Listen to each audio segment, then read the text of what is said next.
नाही, खरं गुन्हेगारीच्या संदर्भामध्ये ग्रामस्थांनी जी चिंता व्यक्त केली त्याबद्दल आता इथले पोलीस अधिकारी, साईबाबा संस्थांचे मुख्य कार्यकारी अधिकारी आणि ग्रामस्थ समितीची त्या बाबतीमध्ये चर्चा झाली. आता काही धोरणात्मक निर्णय आपण केलेले आहेत आणि त्यामध्ये मला वाटतं पुढच्या काही दिवसामध्ये जर तशा पद्धतीची कारवाई जर झाली ठरल्याप्रमाणे तर आपोआप त्याला अटकाव येईल असं मला विश्वास आहे. शेवटी काय की या ठिकाणी येणारा जो भाविक आहे तो ज्या भक्तिभावना येतो त्याबरोबर ज्या अनिष्ट प्रवृत्ती आहेत त्याचासुद्धा शिरकाव होत चाललेला आहे. आणि दुर्दैवानं वाढत्या गुन्हेगारीमुळे एक भक्तांना त्रास होतो आणि स्थानिक ग्रामस्थांनाही त्या बाबतीमध्ये त्याच्या त्रासाला सामोरे जावं लागतं. एकूणच आपल्या जिल्ह्यामध्ये मोठ्या प्रमाणामध्ये अंमली पदार्थाविरोधी कारवाई कडक करण्याच्या सूचना दिलेल्या आहेत आणि जिल्ह्याचे जे पोलीस अधीक्षक आहेत त्या दृष्टीने आता त्यांनी कंबर कसलेली आहे. अंमली पदार्थ मुक्त जिल्हा करण्याबद्दल जे पावलं उचलली त्यामुळे त्याचा परिणाम गुन्हेगारी कमी होण्यामध्ये सुद्धा होईल. मला वाटतं शिर्डीचा तोच भाग आहे की येणाऱ्या आजूबाजूच्या भागातून येणारे जे काही गुन्हेगार आहेत त्यातून ते अंमली पदार्थ तर ते तस्करी करतायत, ते सेवन करतायत. त्यामुळं तो जो उच्छाद त्यांनी मांडलेला आहे विशेष करून रात्रीच्या वेळी त्याच्या संदर्भात सुद्धा आता कडक कारवाई करण्याच्या सूचना दिलेल्या आहेत. काल साई मंदिरामध्ये चित्रपटाचं एक शूटिंग झालं त्या दरम्यान तो साईबाबांच्या वेशातील कलाकार समाधीत बसला. गावकऱ्यांमध्ये त्या बाबतीमध्ये अत्यंत नाराजगी आहे. तर या बाबतीमध्ये काय सांगाल तुम्ही, काय कारवाई करणार? नाही, त्या चित्रीकरणाच्या वेळी जे सद्गुरस्थ बाबांच्या समोर बसले हे तर अतिशय निषेधार्ह गोष्ट आहे. म्हणजे हे साई भक्तांच्या भावनेचा तो एक प्रकारचं अपमान झालेला आहे. मुख्य कार्यकारी अधिकारी महोदयांनी त्या संदर्भात त्यांनीसुद्धा गंभीर दखल घेतलेली आहे. आणि मला वाटतं आता त्या संबंधीमध्ये जे संबंधित लोक ते हजर होते त्यांना शोकास देणं, त्याची माहिती घेणं, त्यांना कशा पद्धतीने तो जाऊ शकला त्या संबंधी मंदिराच्या कशा पद्धतीने तो कसा बसला तिथे ते चौकशी होईल. परंतु भविष्यकाळात असे प्रकार होणार नाही याची खबरदारी घेण्याचं आश्वासन आता प्रशासनानं दिलेलं आहे. गावकऱ्यांनी ज्या वेगवेगळ्या रिक्षाच्या बाबतीमध्ये असतील, गुन्हेगारी बाबतीत असतील किंवा साई मंदिर शेजारतीला जे बंदीचा वेळ जो आहे या बाबतीत काय काय निर्णय आपण घेणार? नाही, आता बरेच निर्णय खरं म्हणजे ज्या मंदिर प्रशासनाच्या किंवा स्थानिक गुन्हेगारीच्या संदर्भामध्ये उदाहरणार्थ आपे रिक्षा चालकांकडून जे बाहेरचे लोक आहेत त्यांच्या गुन्हेगारीला संरक्षण मिळतं. गुन्हेगार त्या आपे रिक्षाचा वापर करत आहेत. अंमली पदार्थाची त्या ठिकाणी त्यातून तस्करी होते का? जे काही बिगर नंबरच्या मोटरसायकल आहेत, भरधाव जाणाऱ्या गाड्या आहेत, या सगळे गुन्हेगारच करू शकतो या गोष्टी. आता याला मोठ्या प्रमाणात अटकाव करण्याची गरज आहे. सध्या शिर्डी पोलीस स्टेशनला मुळातच मनुष्यबळ कमी आहे. आता अन्य पोलीस स्टेशनमधून काही मनुष्यबळ आपल्याला घेता येईल का? मी जिल्हा पोलीस अधीक्षकांशी सुद्धा मी चर्चा करी. जवळजवळ आपण 600 अतिरिक्त पोलीस आपल्या अहिल्यानगरला मिळावेत असा प्रस्ताव आपण माननीय मुख्यमंत्री महोदयांच्या समोर मांडलेला आहे. परंतु उपलब्ध मनुष्यबळाचा प्रभावी वापर कसा करता येईल त्या बाबतीमध्ये विशेष करून शिर्डीमध्ये साईबाबा संस्थांच्याही सुरक्षा विभागाची मदत घेण्याबद्दलही आज चर्चा झाली.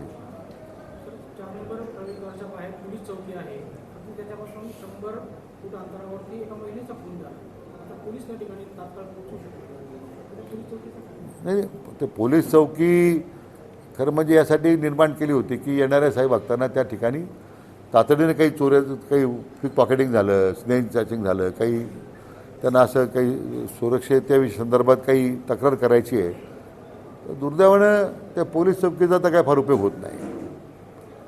मी म्हटल्याप्रमाणे आता हायवेला पोलीस लागतात. आज सावळवीरजवळ पोलीस मोठ्या प्रमाणात ट्रॅफिकचं कंजेशन आहे. मग पोलीस शेवटी इकडं तिकडं पोलीस विड्रॉ मला पोलीस त्या अधिकाऱ्यांना पोलीस बोलावं लागतात. पण आता ते पोलीस चौकीमुळे शिर्डीच्या आपल्या साईबाबा संस्थांच्या सुरक्षेकरता कर्मचाऱ्यांकडे द्यावी ती. त्यातून साई भक्तांचं त्या ठिकाणी मग आपोआपच संरक्षण होईल. विशेष करून मोठ्या प्रमाणामध्ये नियमबाह्य पद्धतीने साई भक्तांना सोडण्याचा जो प्रकार सुरू झाला किंवा पोलीस असतील, मला आश्चर्याचं वाटलं की महाराष्ट्र सिक्युरिटी फोर्सचे जे कर्मचारी नेमले ते तरी त्यांनासुद्धा ती लागण झालेली आहे नियमबाह्य कर्मचारी सोडण्याची. त्या दोन्ही बाबतीमध्ये थोडं कठोर कारवाईची सूचना आता दिलेल्या आहेत. सगळे CCTV बसवलेले आहेत. सीओंना मी सांगितलेलं आहे की आपण याच्यात लक्ष दिलं पाहिजे. केवळ आता एक व्यवस्था निर्माण झाली याचा अर्थ सगळं फुलप्रूफ झालं असं होत नाही. तर मला वाटतं जो परवाचा प्रकार जो घडला आहे हा तर अतिशय धक्कादायक होता की एवढ्या भर वस्तीमध्ये पोलीस चौकीसमोर किंवा लोक बाजूबाजूला उभी आहेत. मला वाटतं याच्यामध्ये तर जनतेने संवेदनशीलता ठेवली पाहिजे ना. तर आपण काही नागरिकांनी हस्तक्षेप केला असता तरी मला वाटतं त्या मुलीचा त्या ठिकाणी जीव वाचवता आला असता. 3 नंबर गेटला गावकऱ्यांसाठी दर्शनाची व्यवस्था केली गेलेली आहे. तिथं आधार कार्ड बघून गावकरी म्हणून सोडलं जातं. परंतु बहुतेक वेळेस असं पाहण्यात आलं की काही परप्रांतीय लोक आधार कार्डवर शिर्डीचा ॲड्रेस अपडेट करतात आणि तिथं गावकरी म्हणून एंट्री करतात आणि त्यातून ते पैसाही कमावतात. तर एखाद्या आधार कार्डच्या ॲड्रेसला गावकरी असण्याचा आधार मानला जाऊ शकतो. नाही तर तो जर आधार कार्ड कसं आहे की आपण शक्यतो आधार कार्ड हे प्रमाण मानलेलं आहे की आधार कार्ड दाखवून तर प्रवेश घेऊ शकतो. आता काही बनावट आधार कार्ड केले असतील किंवा फेक ID केले असतील तर त्याचा ते एकदा आपला मुद्दा बरोबर आहे. पण त्याला काय तर पर्याय आपल्याला करता येईल तो निश्चितपणे विचार करावा लागेल. आता इथं आणखी धक्कादायक माहिती आहे की फेक IDवर लोक आता निघालेले आहेत आणि निश्चित हे मान्य करतो की साईराम म्हणून जो बाबांच्या दर्शन करून देतो, बाबाची आरती तुला आरतीची व्यवस्था करतो, त्यातून काही संपत्ती त्यातून काही लोक काही वेगळ्या पद्धतीने पैसे गोळा करतात. पण आता बऱ्यापैकी मधल्या काळाच्या काही नियमावलीवर त्याला अटकाव आलेला आहे. पण आपण म्हणतो त्याप्रमाणे ते तशी चौकशी करू आपण. श्रीरामपुरातील गुन्हेगारी वाढलेली आहे. त्यानंतर जे तरुणाची हत्या झाली त्यानंतर तुम्ही काही सूचना पोलीस विभागाला केल्या होत्या. पोलिसांच्या ज्या सध्या कारवाई सुरू आहेत तुम्ही समाधानी आहात का त्या कारवाई? मला वाटतं आपण सगळ्यांनी त्यांच्या झालेल्या कारवाईबद्दल मला वाटतं सगळेच येऊन श्रामपूरच्या नागरिकांनीसुद्धा समाधान व्यक्त केलेलं आहे. घटना दुर्दैवी होती तरुणाची हत्या होणं. परंतु आता बहुतांश सगळ्या केवळ श्रीरामपूरच नाही तर जिल्हाभरामध्ये आता या सगळ्या गुन्हेगारीचं सबळ उच्चाटन करण्यामध्ये आता पोलिसांनी कारवाई सुरू केलेली आहे. जंतर मंतरवर विद्यार्थ्यांचं आंदोलन जे सुरू होतं त्याचा लोक आता महाराष्ट्रात पोहोचलेला आहे. ठाकरे बंधू देखील एकत्र आलेले विद्यार्थ्यांच्या. मला वाटतं CJPचं जे आंदोलन सुरू होतं आहे ते काही विशिष्ट मागण्यापुरतं होतं. श्री वांगचूक यांच्या उपोषणाला पाठिंबा देण्यासाठी ते होतं. सरकारसुद्धा त्या मागण्यासंदर्भात त्यांनीसुद्धा चर्चेची भूमिका घेतली. स्वतः ज्येष्ठ मंत्री चर्चेला गेलेत.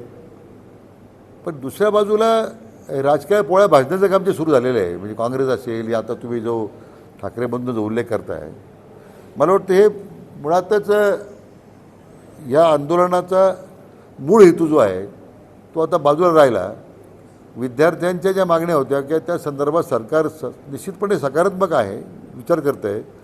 परंतु राजकीय लोकांनी त्याच्यामध्ये घुसखोरी करून आपल्या स्वतःच्या तुंबड्या भाजायचा पोळ्या भाजण्याचा प्रयत्न सुरू केलेला आहे. मला वाटतं आता ज्यांनी जनाधार गमावलेले आहेत हे आता कोणत्या ना कोणता आधार शोधू राहिले आणि त्यांनी या विद्यार्थी आंदोलनाचा आधार घेतलेला आहे.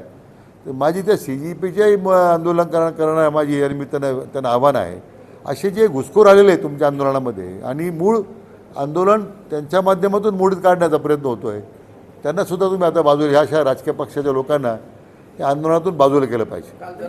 नीट परीक्षेचा निकाल लागला आहे. सर्वत्र विद्यार्थी उत्साह करताना बाहेर निघत आहे. आता दुसरीकडे दिल्लीमध्ये वाहनाची तोडफोड असेल, जाळपोळ असेल, पोलिसांवर दगडफेक असेल. हे माझा मुद्दा तोच आहे की एकतर आंदोलनाला बदनाम करण्याचा प्रयत्न होतो आहे आणि आंदोलकांमध्ये जे घुसखोरी घुसलेले आहेत. आज ज्या प्रमाणात पोलीस कर्मचारी अधिकारी जखमी झाले आहेत, प्रचंड दगडफेक झाली. हे काय आंदोलनाचं काही आंदोलनाचं लक्षण नाही आहे, पण आंदोलक जे करणारी मुलं आहेत त्यांना हेच माझं सांगणं आहे की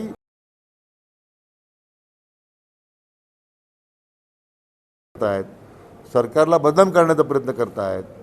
त्यात मग हे घुसखोर आहेत, जे राजकीय पक्षाचे गुंड आहेत, त्यांनी जे आता या पद्धतीने जो आता या प्रश्नाला डायव्हर्ट करण्याचा प्रयत्न केला.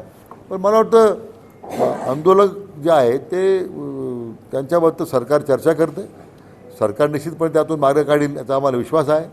परंतु याचबरोबर ज्यांनी या सगळ्या दगडफेकीमध्ये किंवा हिंसा घटनेमध्ये ज्यांचा सहभाग आहे त्यांच्यावर तर कारवाई झालीच पाहिजे.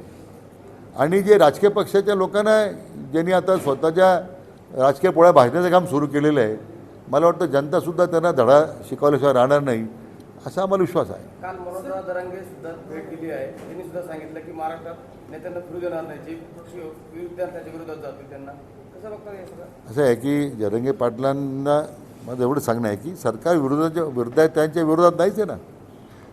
आता नीटचे निकाल लागलेत, पारदर्शकता आली, मोठ्या प्रमाणात देशभरामध्ये त्याचा उत्साह स्वागत झालं आहे. अनेक मुलांनी जे पास झाले कोणी तक्रार केलेली नाही आहे. नीटच्या निकालाविरुद्ध लक्षात घ्या, एक मुद्दा लक्षात घ्या, कोणी तक्रार केलेली नाही आहे. इतकं सरकारने त्यानंतर पारदर्शकते पद्धतीने ते काम केलेलं आहे. जे लोक दोषी होते आज महाराष्ट्रातल्या कोचिंग क्लासचे लोक त्याच्यामध्ये आढळले. काय राजकीय पक्षाचे लोक नव्हते, कोणी कोचिंग क्लासचे लोक त्याच्यामध्ये आढळले की त्यांनी हे पद्धतीने ज्या पद्धतीने नीटच्या परीक्षेसंदर्भात त्यांनी जो गोंधळ घातला त्याला कोण सत्तापक्षाच्या कोणी त्याला पाठिंबा दिला नव्हता. आता त्यामध्ये चौकशी करण्याच्या सूचना सरकारने दिल्या आहेत. CBI इन्क्वायरी सुरू आहे, CBIने प्रचंड प्रमाणात अटक केलेले लोकांना अटक केली, कारवाई सुरू आहे. मला वाटतं याच्यामध्ये तीच अपेक्षा श्री वांगचुक व्यक्त केलेली आहे की भविष्य काळामध्ये ही व्यवस्था पारदर्शक राहील. विद्यार्थ्यांच्यावर काही गुन्हे दाखल झाले असतील तर ते गुन्हे दाखल करू नये, त्यांच्या मागण्याचं हे रिसर आहे. पण जरांगे पाटलांना त्यांना मी विनंती करणार आहे की विद्यार्थी विरोधी कोणीच नाही ना. उलट विद्यार्थ्यांचं आंदोलन मोडीत काढण्यासाठी जे वेगळ्या राजकीय पक्षाचे लोक त्यात घुसलेले आहेत त्यांचा तुम्ही बंदोबस्त करा. पहिल्यांदा विद्यार्थ्यांच्या आंदोलनाच्या मागण्यावरती सरकार चर्चा करतच आहे. आज नीट पेपर फुटी जे आहे ते प्रकरण जे आहे ते फक्त भाजपच्या काळात घडलं असं नाही, काँग्रेसच्या काळातही अनेक वेळेस घडलं. तर त्यावेळेस राहुल गांधी कधी रस्त्यावर उतरले नाही किंवा त्यावेळेस त्यांना विद्यार्थ्यांचं हित बघता आलं नाही. असे माझं तेच म्हणणं होतं ना की ही घटना पहिल्यांदा नाही आहे. उलट याच्यामध्ये अधिक पारदर्शकता आणण्याचा प्रयत्न भारत सरकारने आता केलेला आहे. परंतु मागच्याही काळामध्ये काँग्रेस पक्षाच्या काळामध्ये सुद्धा हे प्रकार घडलेच आहेत ना. पण मी जो मुद्दा सांगत होतो की ज्यांचं आता जनादर संपलेला आहे अशी लोक त्या आंदोलनाच्या पाठीमागे बसून आपल्या स्वतःच्या तुंबड्या भरण्याचा राजकीय पोळ्या भाजण्याचा प्रयत्न करत आहेत. याचा मला वाईट वाटतं. विद्यार्थी आंदोलनाच्या बद्दल काही मुद्दा नाहीच आहे. सरकार त्यांच्याशी बोलताच, मी सांगितल्याप्रमाणे चर्चा झाली, त्यांच्या मागण्या समोर आल्या आहेत, सरकार त्यामध्ये चर्चा करते. परंतु यांना विरोधी पक्षाला चर्चाच होऊ द्यायची नाही आहे. त्यांनी आंदोलन बदनाम करायचं आहे. आणि म्हणून या घटनेचं खरं या विरोधी पक्षाच्या लोकांनी रस्त्यावर झोपून घ्यायचं, काहीतरी नौटंक्या करायच्या, हे मला वाटतं आपल्या लोकशाहीला विपरीत नाही आहे. अशा सगळ्या या प्रवृत्तीचा तर मी निषेध करतोच आहे. विनाकारण शांततेने चाललेल्या आंदोलकाला गालबोट लावण्याचा प्रयत्न झाला, राजकारण आणण्याचा प्रयत्न झाला, त्यातून पुन्हा मोठ्या प्रमाणात कायदा हातात घेण्याचा प्रयत्न झाला काही लोकांकडून, समाजकंटकांकडून. त्याच्याबद्दल आता निश्चितपणे कारवाई झाली पाहिजे, आमची मागणी आहे. सर, वरिष्ठ समाजसेवी अण्णा हजारे पहले नगर में रविशंकर बैठे विद्यार्थी आंदोलन के विद्यार्थी सपोर्ट समर्थन दे रहे हैं, कैसे देखते हैं आप? नहीं, आदरणीय अन्ना जी ने यही कहा है कि शांतता मार्ग से ये विद्यार्थी आंदोलकों के साथ चर्चे से हल निकालना चाहिए. इसके लिए वांशन पे बैठे हैं. वही सरकार की भूमिका है. सरकार चर्चा कर रही ना, सरकार का प्रतिष्ठा का प्रश्न कर रही है, सरकार चर्चा कर रही है. अभी मेरे ख्याल से 2 राउंड जो हम देख रहे हैं माध्यम से मैं बात कर रहा हूँ कि श्री वांगचुक जी उनके साथ भी चर्चा हुई है. सरकार ने कोई सरकार की पूरी संवेदना भावना ही विद्यार्थियों के साथ ही है. लेकिन उसमें जो घुसपैठी लोग आए हैं, जो लोगों ने जो माहौल ख़राब किया है, मैं आदरणीय अन्ना जी ये कहूँगा कि सब जो विपक्ष के लोग हैं उनको सलाह देने की आवश्यकता है कि इसमें राजनीति न करें वो। Thank you.